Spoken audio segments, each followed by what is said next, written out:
ये जो गुस्सा, नफरत, क्रोध, कुछ मिलेगा? क्रोध दिखाना है, फ्रस्ट्रेशन दिखाना है, तो तिपरासा को क्यों टारगेट करता है? जाके उनको टारगेट करो जिसने आपको नीचे रखा।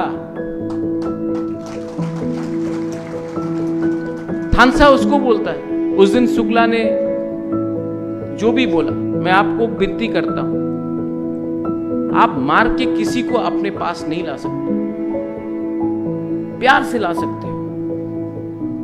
आईपीएफटी को भी तिपरामोथा से प्यार समझना पड़ेगा, लेकिन पहले हमको एक दूसरे को प्यार करना पड़ेगा, तभी तो कोई आएगा। बहुत लोग आईपीएफटी से आया है, धनंजय आया है, मेवार आया है, गीता आया है, प्रकाश आया है, बहुत लोग आए हैं, ऋषिकेतु आए हैं। आप पहले सोचिए, हमने उनको प्यार दिया, हमने उनको इज्जत दिया?